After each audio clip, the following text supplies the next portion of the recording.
tal? Muy buenas noches tengan todos ustedes. Me da un particular gusto estar esta noche, pues para rendirle homenaje a un querido maestro, a un jurista notable, excepcional, diría yo, de nuestro tiempo. IntelliJuris, como muchos de ustedes saben, es un proyecto que varios amigos hemos tratado de constituir para efectos de expresar, para efectos de mostrar la cultura jurídica en el país.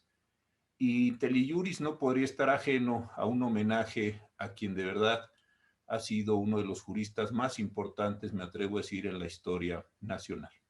Para estos efectos hemos invitado al doctor Diego Valadez, profesor emérito de la Universidad Nacional, profesor investigador del Instituto de Investigaciones Jurídicas, miembro del Colegio Nacional, y una persona muy cercana al maestro Fixamudio y desde luego a su familia. También hemos invitado al doctor Alfredo Islas. Él fue hace varios años investigador en el instituto, una persona que también se formó bajo la sombra, bajo la mano del maestro Fixamudio, y ahora es profesor muy distinguido en la Universidad Juárez Autónoma de Tabasco. Y también hemos invitado a la maestra Isa Luna, quien como joven que es ella, pues recibió las enseñanzas del doctor Fixamudio, tuvo mucho tiempo para convivir con él en el Instituto de Investigaciones Jurídicas, instituto del cual ahora es nada menos que su secretaria académica. La idea de este homenaje, pues sencillo, dadas las condiciones que estamos todos pasando, es mostrar algunos de los aspectos más relevantes de la vida del doctor Fixamudio. Yo tuve la oportunidad de iniciar mi trabajo con él allí por junio de 1985, cuando un amigo de todos nosotros, Jesús Orozco, me invitó como asistente al Instituto de Investigaciones Jurídicas. El doctor Fixamudio tuvo la generosidad de acogerme como asistente de investigación. Hacíamos entonces el boletín del Instituto Iberoamericano de Derecho Comparado, del que el doctor Valadez ha tenido tan importante distinción. Luego me apoyó para ir a hacer mis estudios doctorales a España. Tuvo la gentileza de participar en mi examen doctoral. Al regresar me acogió de nuevo en el instituto.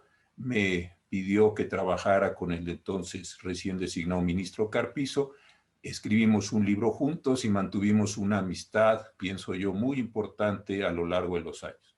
Yo lo visitaba con frecuencia en su casa, me enseñó muchas cosas, comíamos, desayunábamos, en fin, una relación muy grata en términos personales, pero también, desde luego, intelectuales. De forma que para mí, pues realmente es, en una palabra, un mentor, alguien que me enseñó muchísimas cosas, no solo sobre el derecho, sobre la vida, que me aconsejó en algunas de las decisiones importantes que tuve que tomar como ministro de la Suprema Corte, cuando hicimos juntos el anteproyecto de ley de amparo, los dos como académicos invitados por el entonces ministro Góngora a esa ley. En fin, una gran cantidad de acciones generosas, muy amables, muy inteligentes que tuvo el maestro Fix para conmigo, y de verdad, pues para mí es un honor tener la oportunidad de coordinar este homenaje, insisto, sencillo por las condiciones que estamos viviendo, pero para mí realmente muy importante. Para iniciar este homenaje, le voy a pedir al doctor Diego Valadez, que insisto, lo conoció muchísimo, tuvo la oportunidad de convivir con él en momentos muy difíciles de la universidad, desde los años del 68, los tiempos de la rectoría de nuestro también querido maestro Soberón, en fin, una gran cantidad de cuestiones. Pero si le parece bien al doctor Valadez, a mí me gustaría que nos comentara cuál fue la importancia, cuál es la importancia del doctor Fixamudio en el ámbito internacional. Lo digo porque el doctor Valadez tuvo la oportunidad de estar muy cerca del doctor Fixamudio cuando presidió la Corte Interamericana de Derechos Humanos, cuando participó en la Comisión de Derechos Humanos de Ginebra, cuando tuvieron la oportunidad, me parece, de viajar por distintos países para poner una posición siempre en favor de los derechos humanos, siempre en favor de la democracia. Así es que si te parece, querido Diego, ¿Qué nos puedes contar de la importancia, de la trascendencia de nuestro querido maestro Fix Zamudio en este ámbito internacional que tú también conoces? José Ramón, muchas gracias por invitarme. Doy las gracias a ti y a todos los integrantes del equipo de IntelliJuris que han venido haciendo ustedes una labor excepcional en cuanto a análisis y difusión de ideas jurídicas. Así es que me enorgullece formar parte ahora de este elenco de admiradores del maestro Fix Zamudio para rendirle un homenaje, para saludar desde aquí a los integrantes de su familia y a la gran comunidad jurídica que ha lamentado muy profundamente su partida el pasado día 27 de enero. Y pues si comenzamos hablando de la proyección internacional del maestro, a reserva de que luego se vean también su dimensión en el ámbito universitario y nacional, quiero comentar que efectivamente, y tú lo decías hace un momento, José Ramón, él participó en la intensa difusión de las grandes ideas que hoy se ven ya como realidades en nuestro continente en cuanto a tribunales constitucionales y a la defensa de los derechos humanos. Como bien decías, pues acompañé al maestro a lo largo de muchos años. Ingresé al Instituto de Investigaciones Jurídicas en el año 68 como becario. Y unos años después, muy pocos años después, porque todo se aceleró mucho en aquella época, yo ocupaba la Dirección General de Difusión Cultural de la Universidad Nacional Autónoma de México, hoy Coordinación de Difusión Cultural. Y estando allí, establecimos pues muchos nexos cuando hablo en plural me refiero al maestro, a otro querido amigo, a quien también mencionaste, a Jorge Carpizo, y yo. Establecimos muchos nexos y formas de colaboración con colegas extranjeros, particularmente con colegas de América Central y de América del Sur.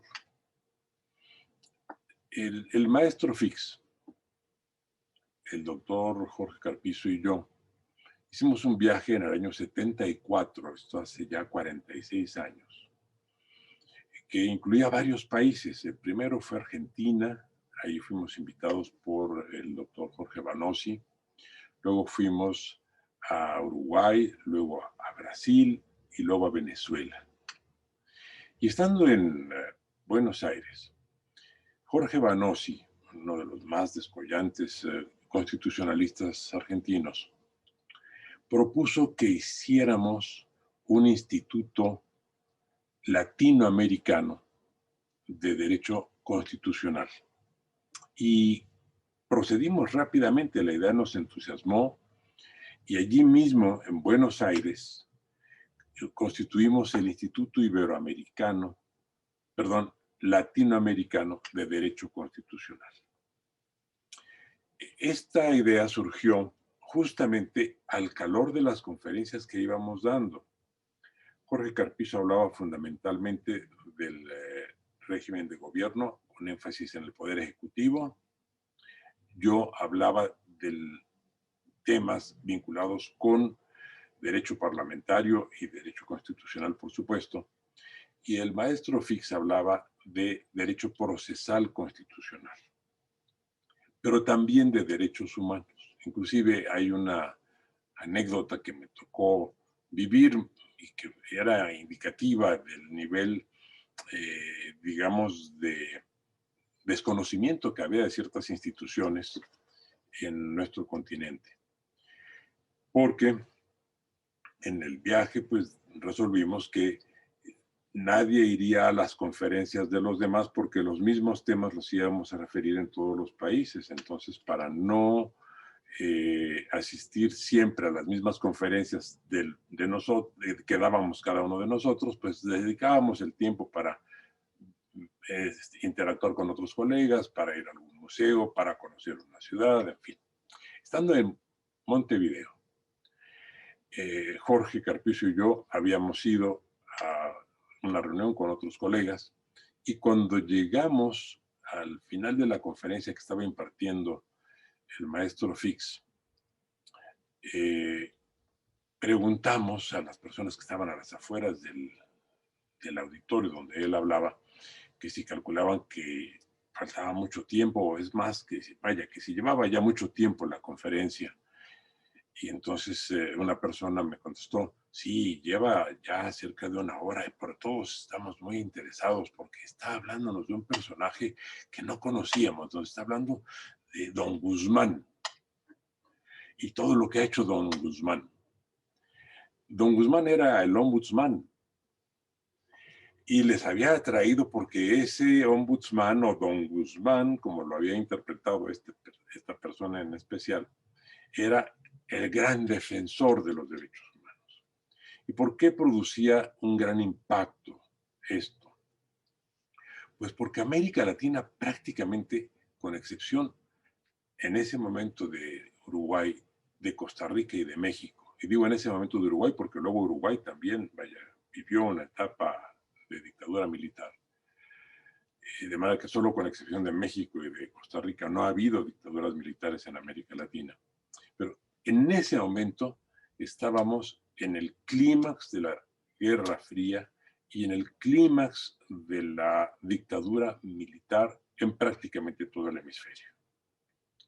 E ir a hablar, como hacía el maestro, de una forma de defender los derechos humanos, esto es de proteger las libertades, de proteger la igualdad, de proteger la dignidad de la persona, la seguridad jurídica de todos los gobernados, resultaba no solo novedoso, sino también asombroso, repito, en el contexto en el que se vivía de opresión. La otra gran vertiente de sus conferencias era la de los tribunales constitucionales.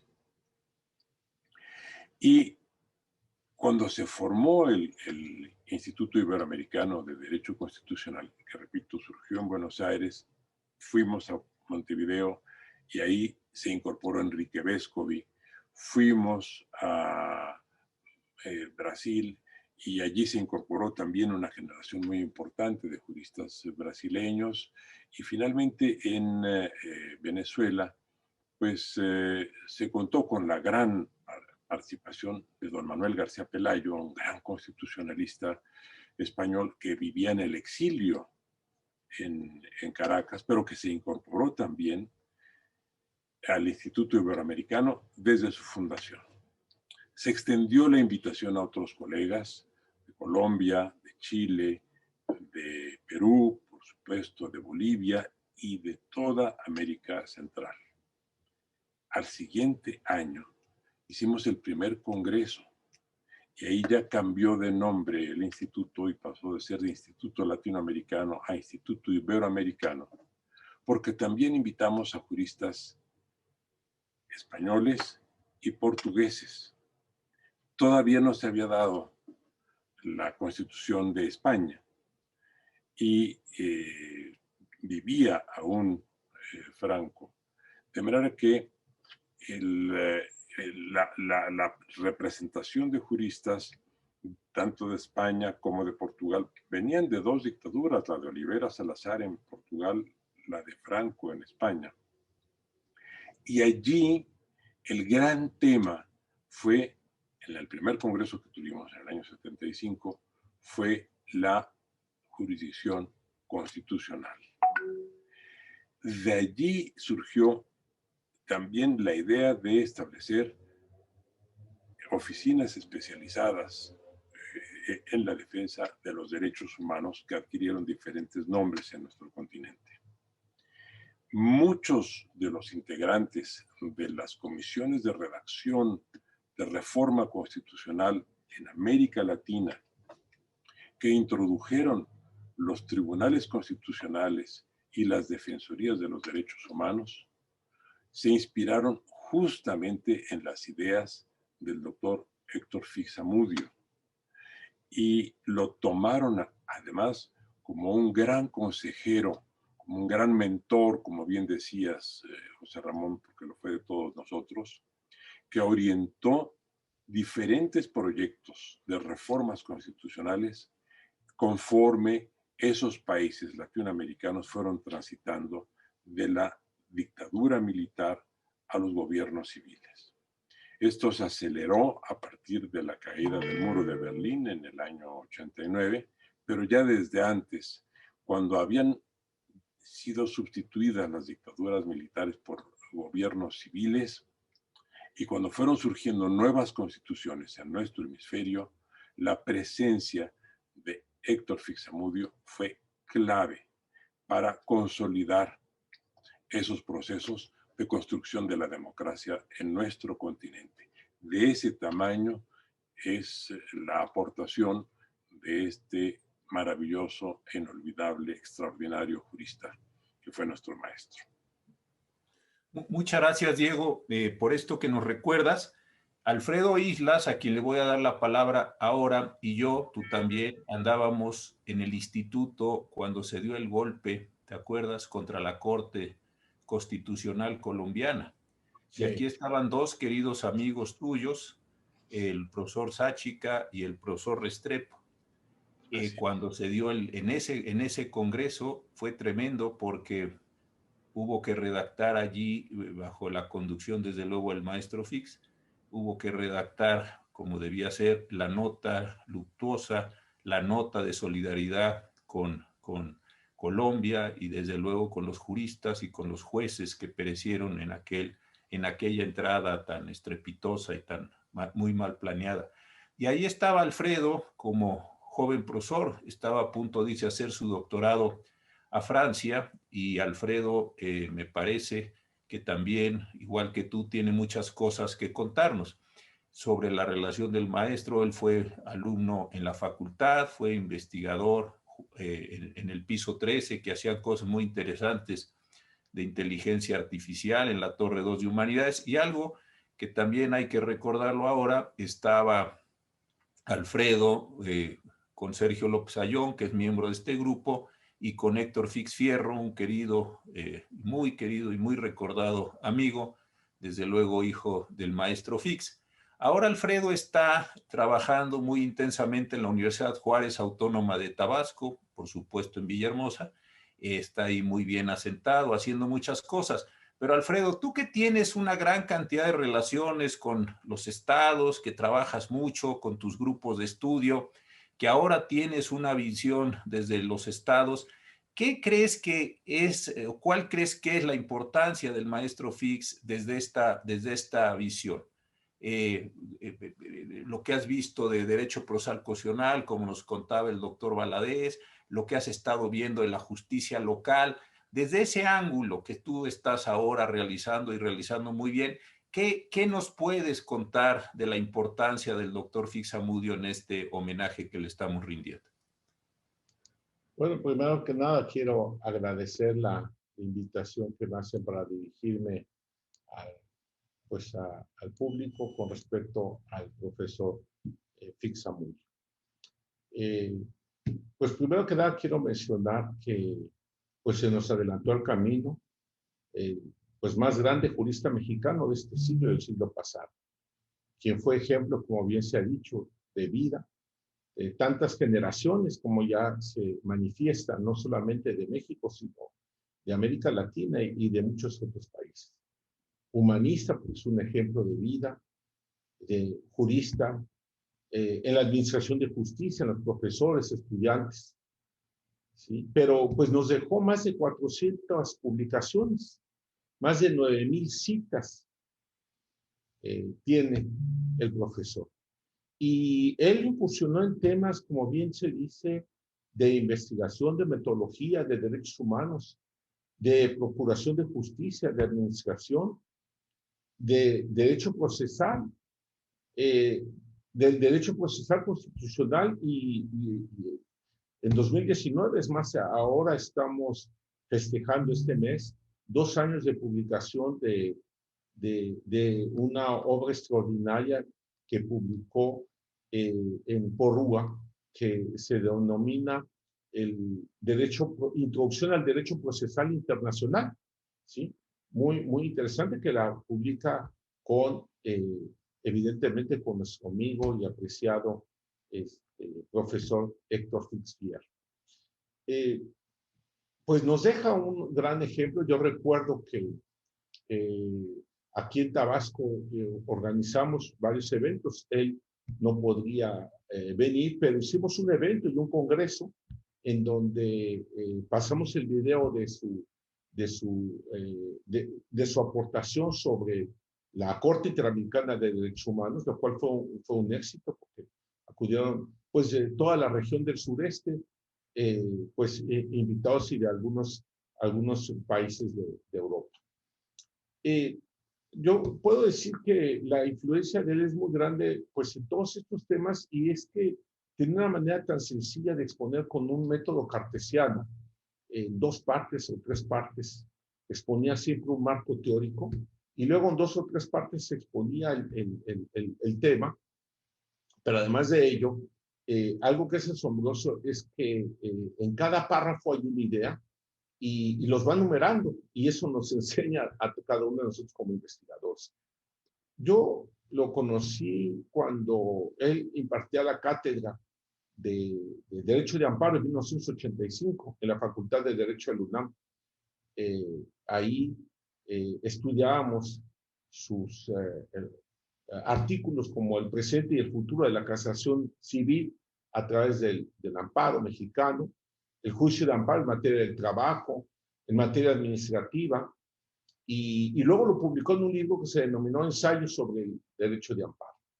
Esta gran obra que menciona el profesor Diego Valadez, que fue una obra extraordinaria que se publicó en 1980, los Tribunales Constitucionales y Derechos Humanos, ahí nos enseña a todos nosotros, en varias obras, pero ahí nos enseña cómo analizar comparativamente a través de grupos, de sistemas jurídicos, y él, bajo una influencia colseniana, nos expone estos tribunales en el sistema angloamericano que influyen en Europa, pero que al final se van por el modelo austriaco, y sobre todo expone pues cómo se desarrolla el modelo austriaco, y él, siendo un gran conocedor también, en un capítulo específico menciona el Consejo Constitucional, del quien él tuvo muy buenos vínculos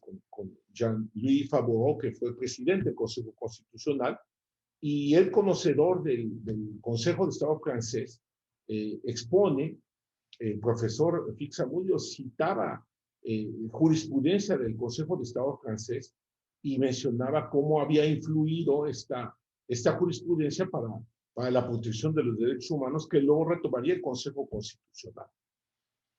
Menciona a grandes contemporáneos de su época, administrativistas como Roland Dragot, Jacques Robert, y bueno, menciona al modelo español.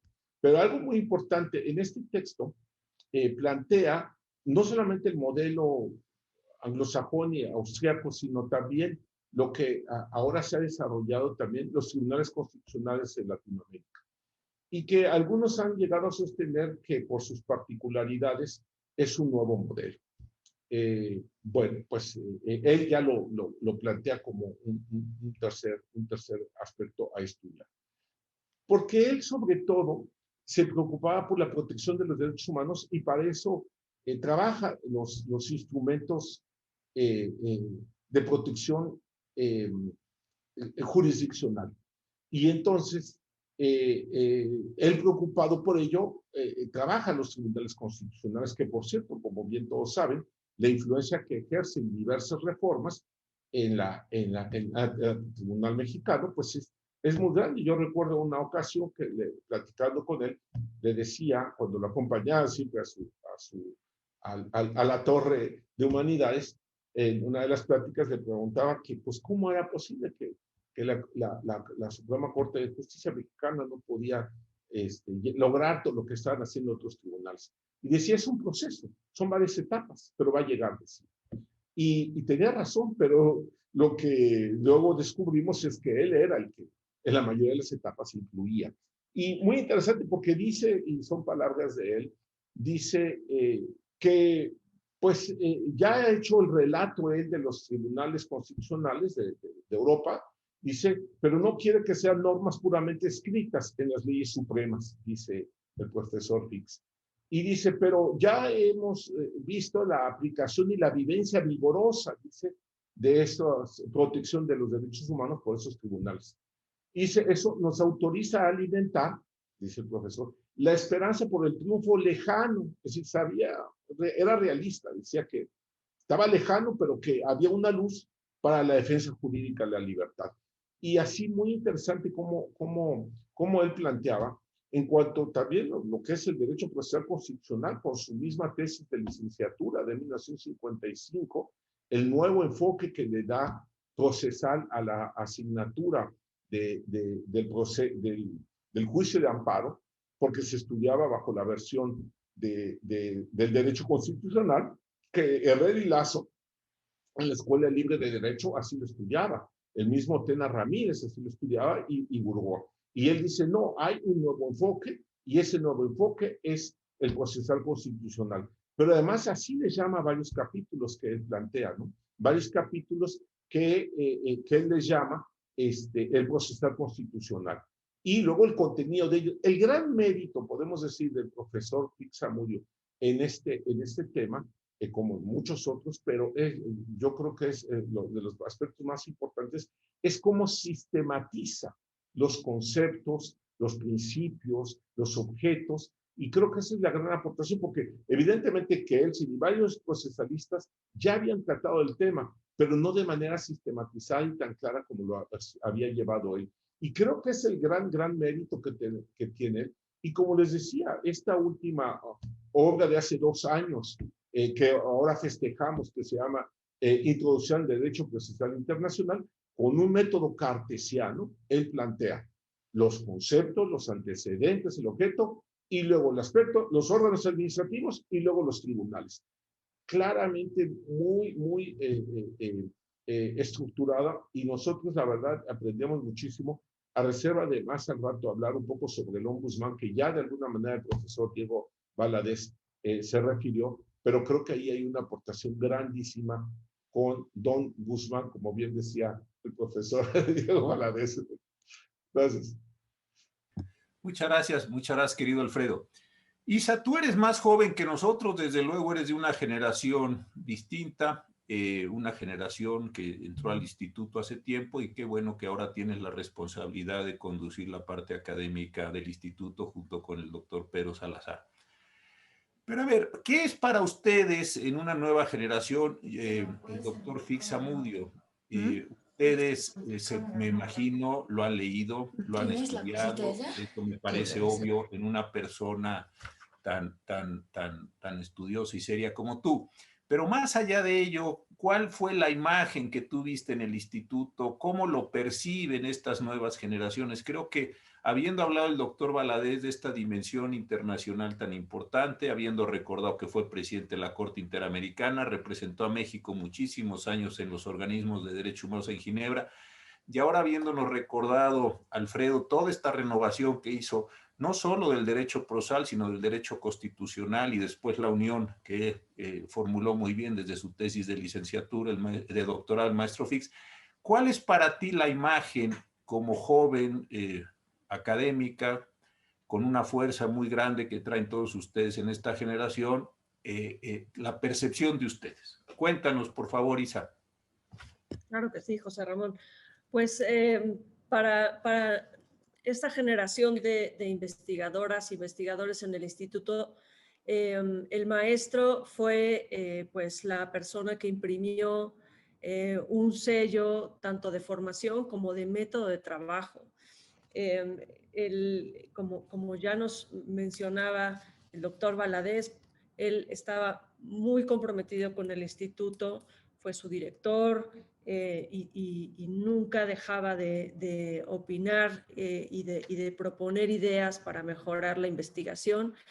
Y esto que mencionaba el profesor Islas Colín es justamente lo que heredamos, un método de investigación en donde el derecho comparado, la formación crítica de los aparatos teóricos y conceptuales en el derecho debería de estar robustecida por literatura académica internacional, ¿no?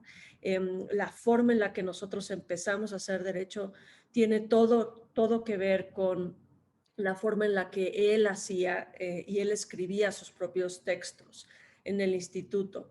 Incluso en el método en el cual redactábamos las anotaciones. Él nos formó de alguna forma a todos los investigadores en una metodología que a él le funcionaba, que le funcionaba para presentar y comunicar ideas. Y esa es una cosa muy compleja cuando estás comunicando ideas tan conceptuales y tan importantes como los análisis constitucionales o como una nueva idea de derecho procesal constitucional. Entonces, la generación de jóvenes, pues crecimos con un método de investigación que el doctor Héctor Fix Zamudio en vida pudo imprimirle al instituto. Él era no solamente un gran profesor, un gran maestro, sino también un líder en nuestra comunidad.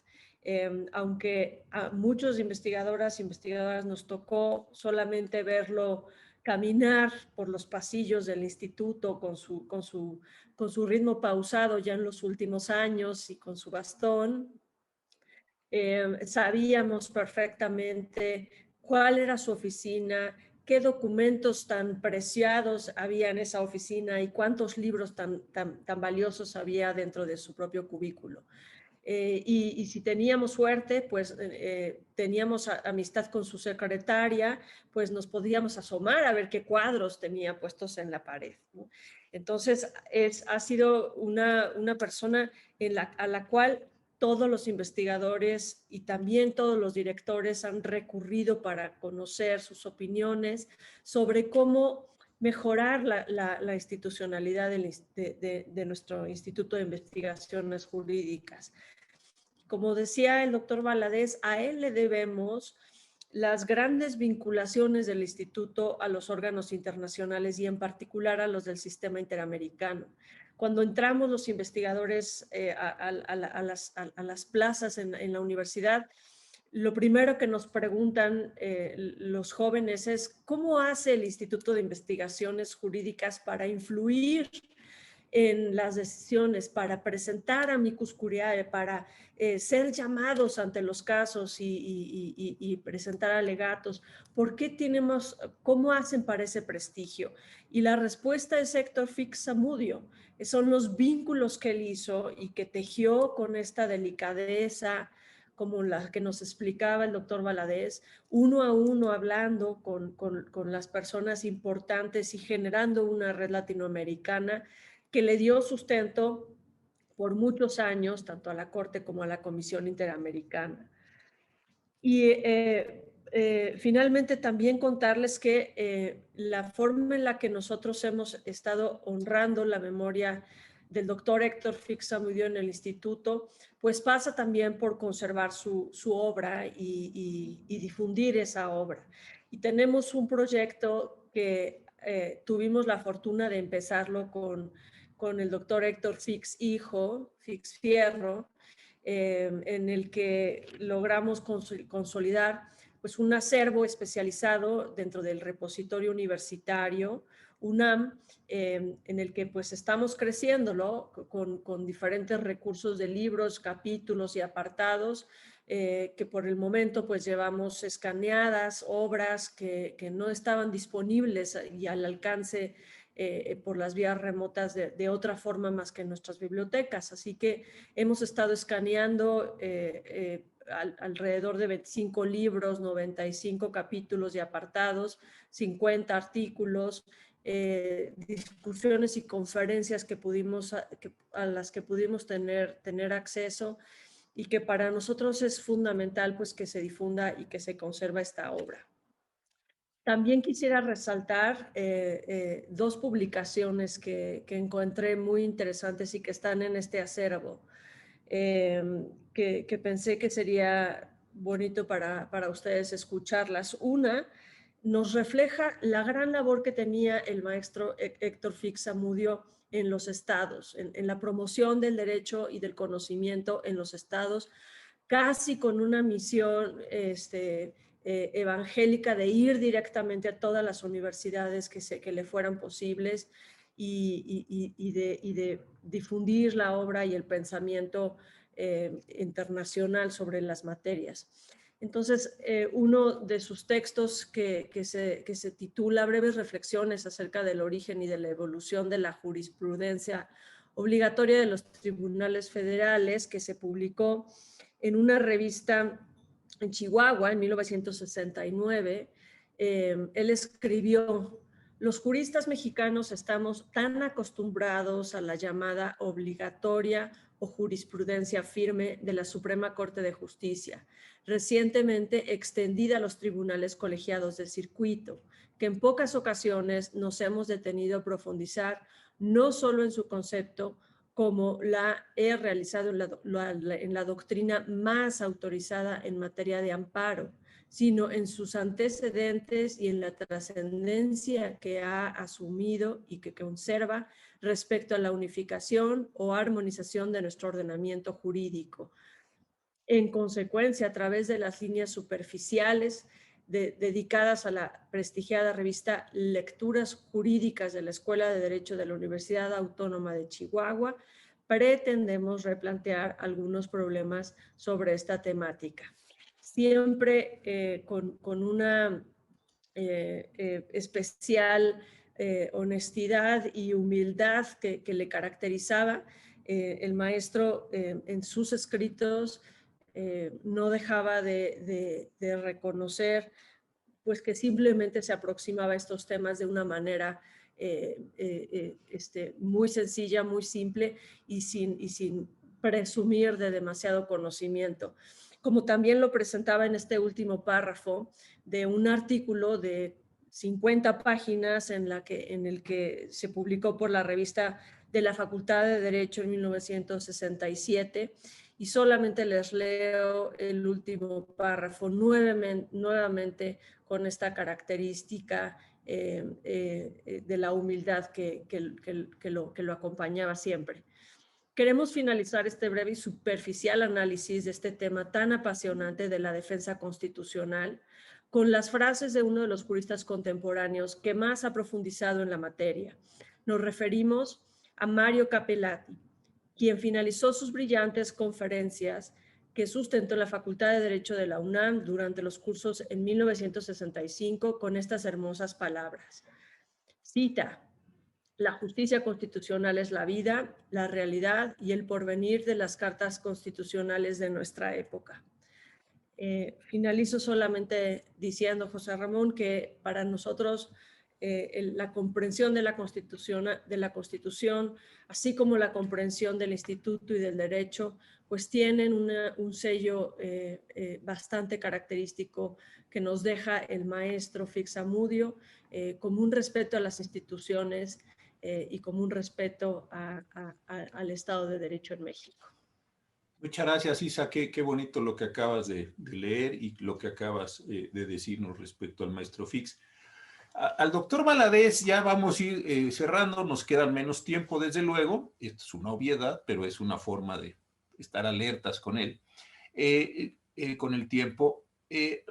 Alfredo Islas comentó algo, Diego, que con tu experiencia en distintos cargos públicos, un desempeño muy notable en todos ellos, de distinta naturaleza, pero decía algo que también tú lo mencionaste respecto al ámbito iberoamericano, que fue esta posibilidad del maestro Fix de haber influido en la construcción de diversas instituciones, ¿no?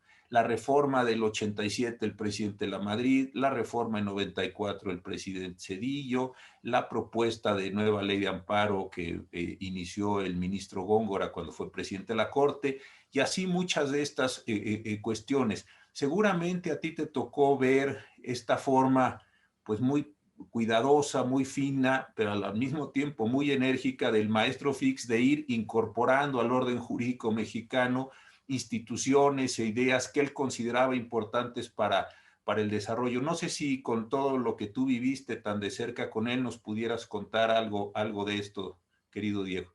Qué bueno que planteas esto, José Ramón, porque efectivamente tenemos la idea del maestro Fix asociada fundamentalmente al juicio de amparo y a los derechos humanos.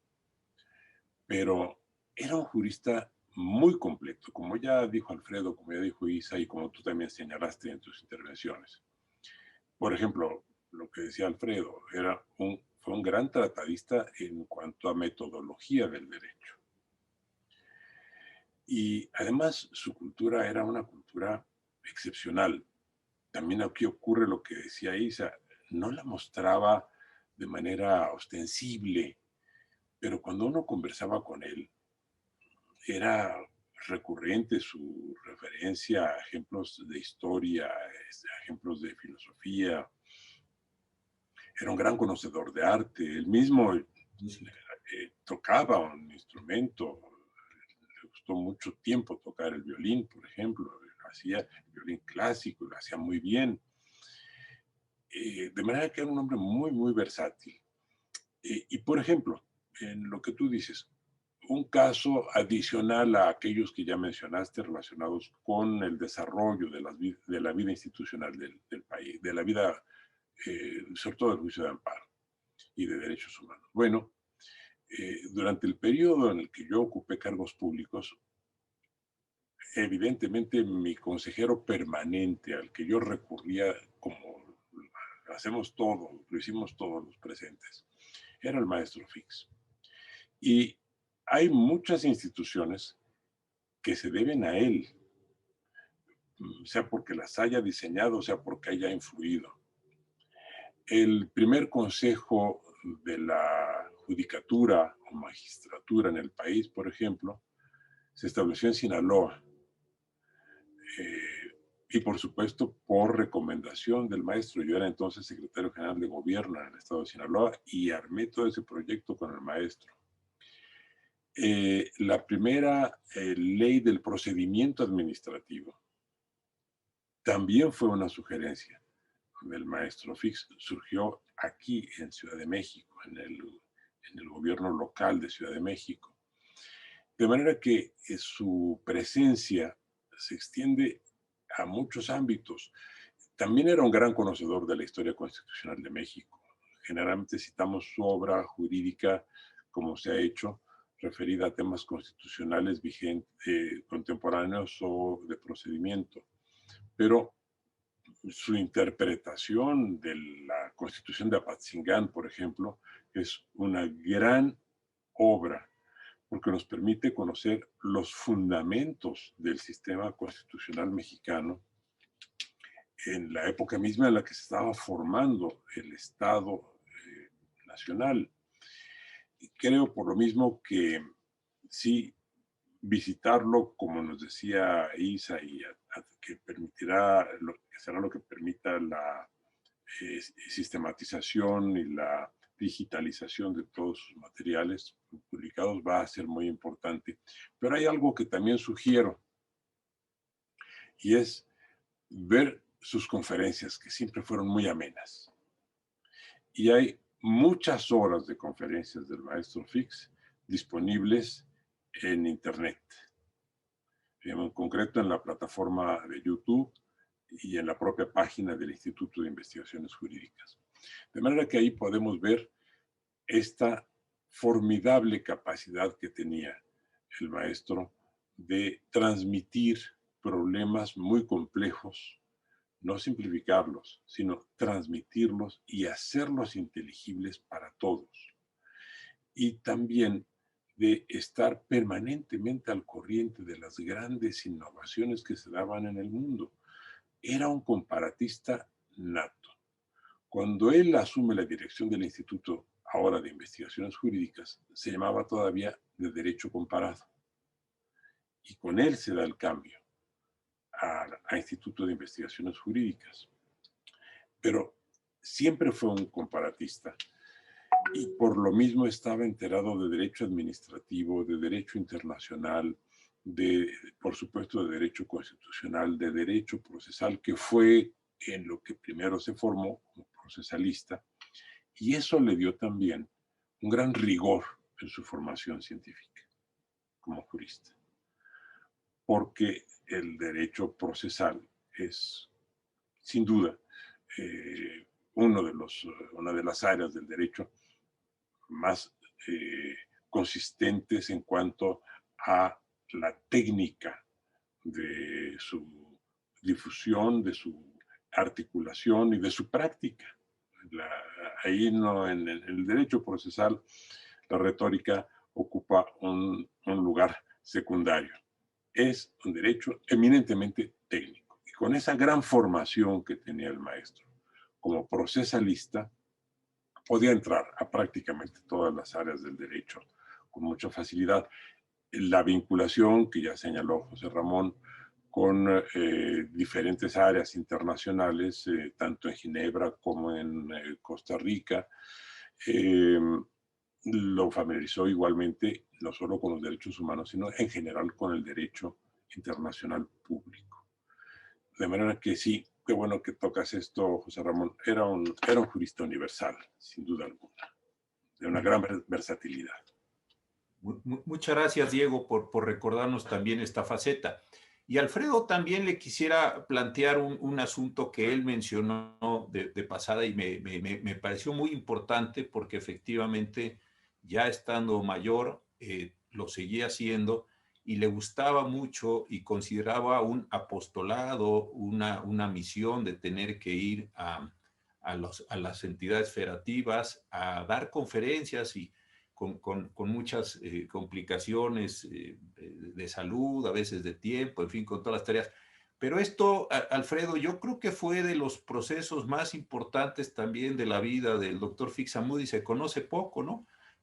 Yo creo que al menos una vez al mes tomaba el avión, iba y hacía relaciones con los alumnos y había seminarios y estaba tratando de divulgar, es decir, mi impresión era como de una superación general de los juristas mexicanos en este mismo sentido. Y otro tema, Alfredo, que ya sé que nos queda poco tiempo, pero también lo mencionaste, fue el libro de metodología, que en ese tiempo no había prácticamente los libros de esta naturaleza, el tratado, más bien la compilación muy grande que él hizo el instituto en aquellos años.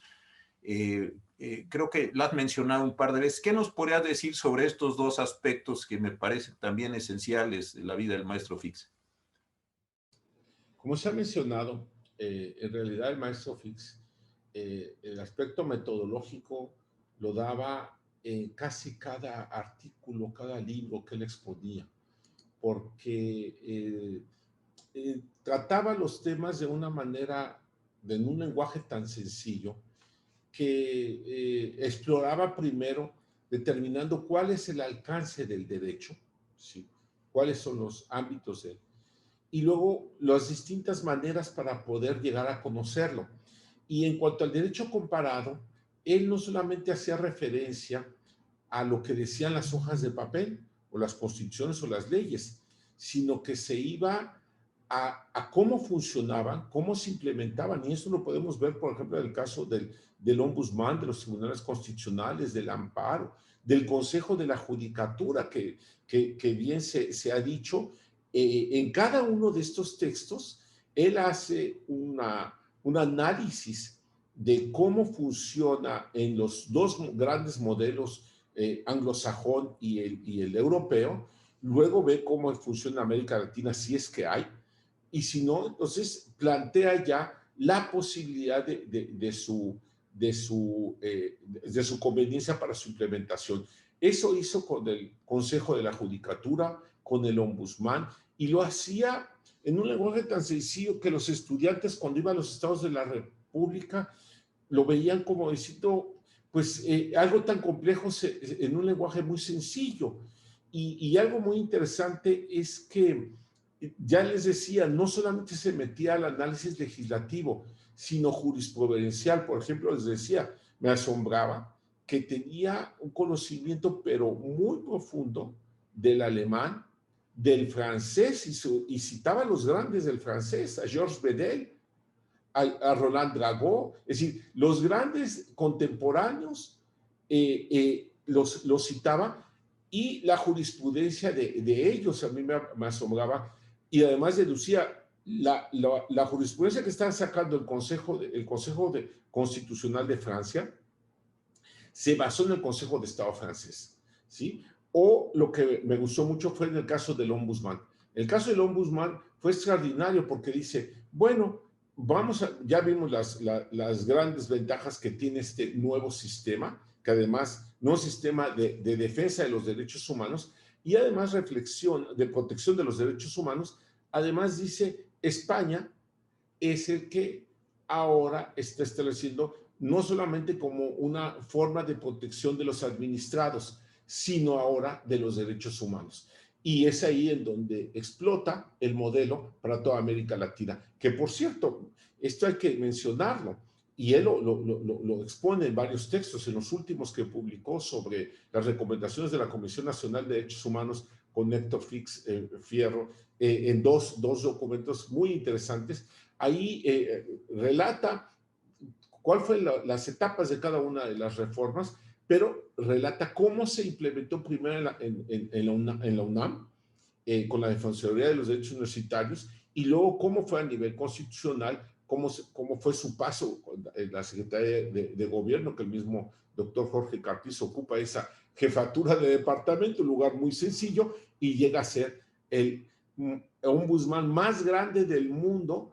Y aquí hay estudios comparados muy claros, no solamente por el número de personal, por el número de recomendaciones muy interesantes que él crea, que se crean modelos muy interesantes de defensa de los derechos humanos, y que el ombudsman mexicano es un ejemplo para la mayoría de los países de América Latina, como lo podemos ver cuando hacemos estudios comparados de las recomendaciones, y que el mismo maestro Fix nos enseñó cómo llevar a cabo eso. Es más, cómo este modelo de ombudsman dio lugar a lo que se llama ahora el ombudsman criollo, por las particularidades del ombudsman en América Latina. Entonces, creo que no solamente da la enseñanza a través de este libro, que es extraordinario en metodología de la investigación, sino sobre todo en cada texto que nos iba llevando de la mano. A muchos de nosotros nos enseñó que había que tener la capacidad para que, ya que tengamos el texto,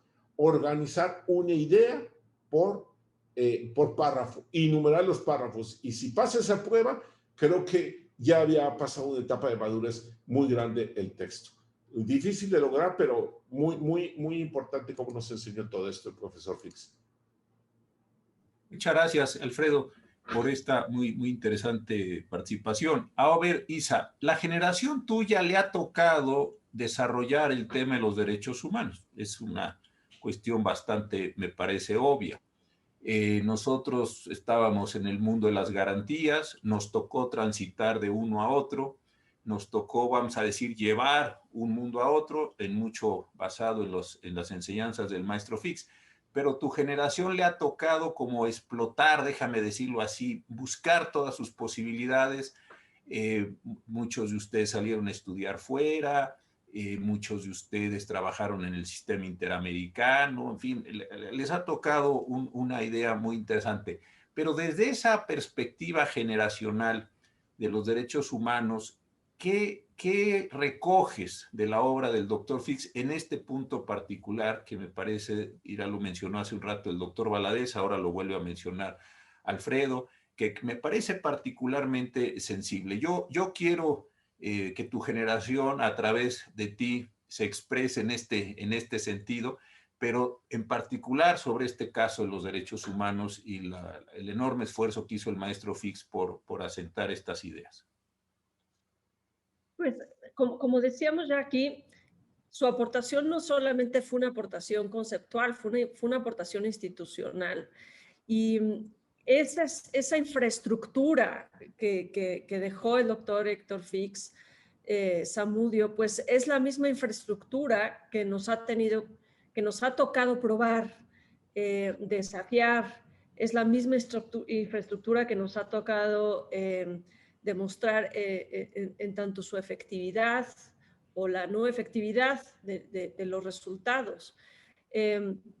Es mi generación en el estudio de los derechos humanos la que ha tenido la tarea de criticar lo que se construyó y de revisar si ese camino, si ese diseño, si el impacto de las resoluciones de los ombudsman, si la atención que se tiene en el gobierno de estas resoluciones es realmente transformador del sueño del maestro Héctor Fix, que es la gran promoción de los derechos humanos. Entonces, a nosotros nos ha tocado pues evaluar si efectivamente esas aspiraciones que se plasmaron en la obra del maestro Héctor Fix se pudieron institucionalizar y se pudieron llevar a cabo. Y si no, ¿por cuáles causas? Desde la sociología, desde la antropología, desde la economía, ¿cuáles causas están funcionando para que eso pues no pueda articularse, aunque las instituciones sean robustas y aunque los conceptos sean claros? Quizás esa es una de las aportaciones de esta generación en la que siempre regresaremos a la expectativa y a la obra del maestro Héctor Fix para entender de dónde viene la promoción de los derechos humanos, de dónde viene el objeto de estudio, pero también de dónde viene el objeto de protección en cada uno de los derechos. Para que no olvidemos que a pesar de estas circunstancias y a pesar de los cambios gubernamentales y a pesar de los rediseños institucionales, algunos muy intuitivos y otros más diagnosticados, pues podamos conformar una verdadera sueño de garantía de los derechos humanos que mi generación sigue pensando que se puede realizar y que puede funcionar.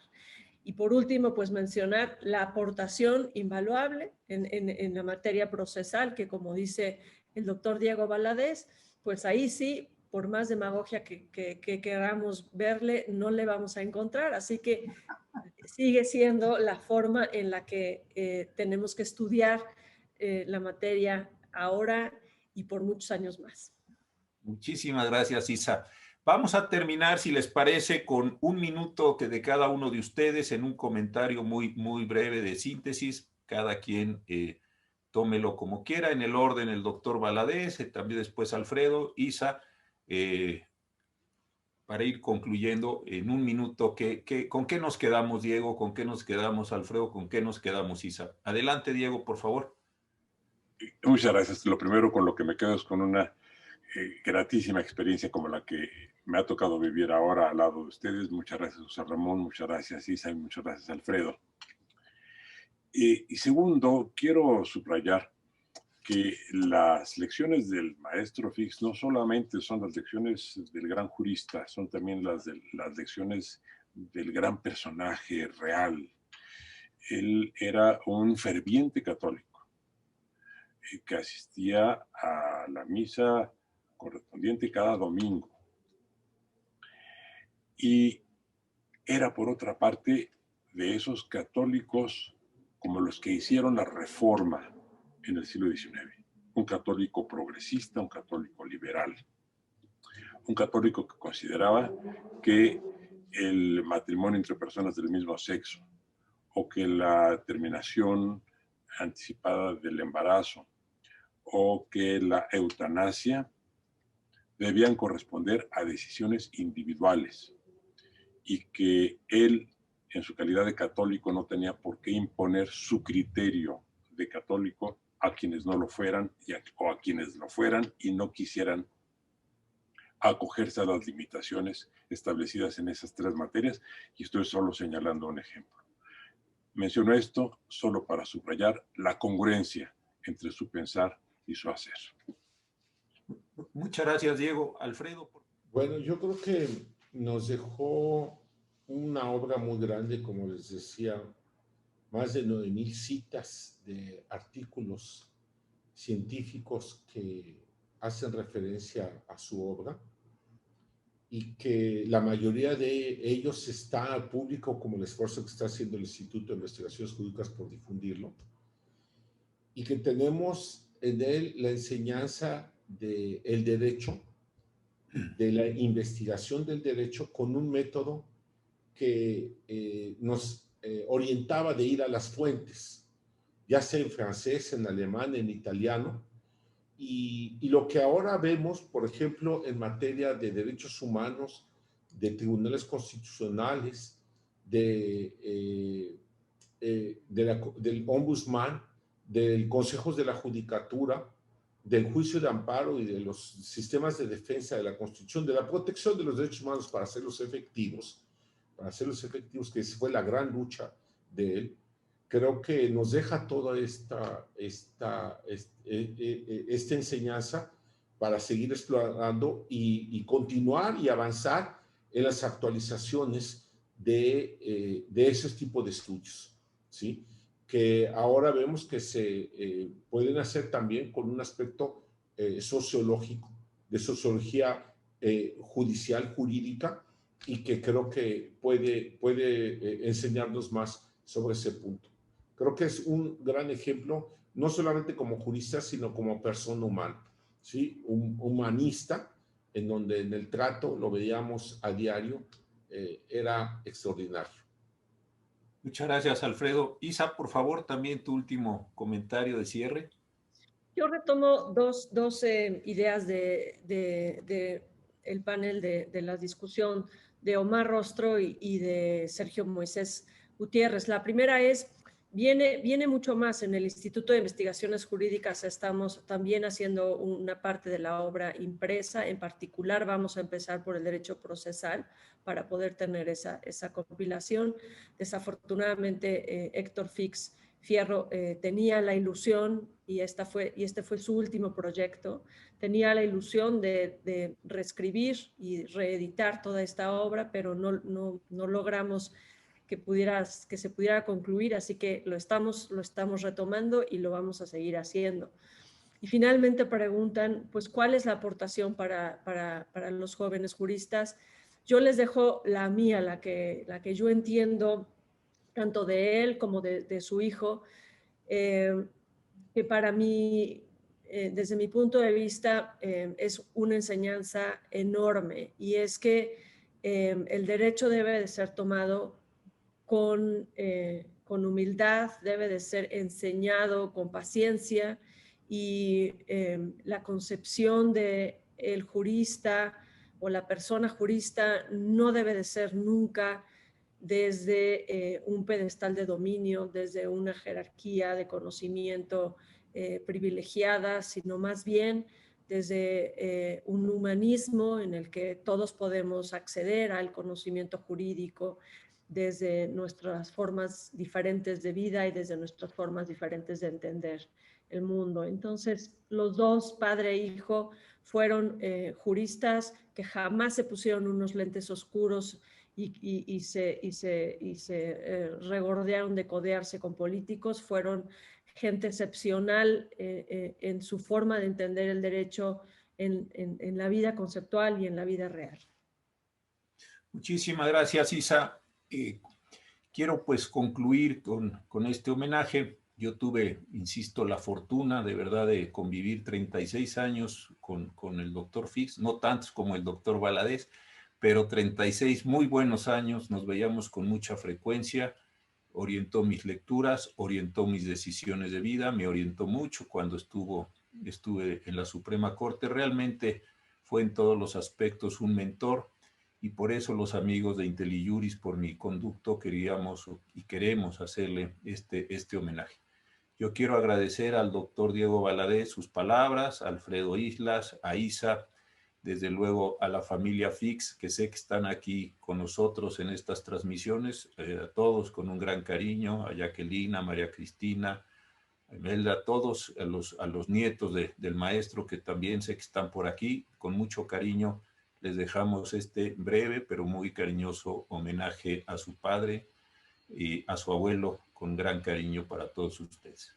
Y pues seguirlo recordando y seguir aprendiendo de él y seguir utilizando las herramientas jurídicas como él nos enseñó para hacer valer la Constitución, los derechos humanos y la democracia. Yo creo que este es el mejor homenaje que le podemos hacer a una persona que dedicó su vida a estos tan importantes valores de convivencia social para todos nosotros.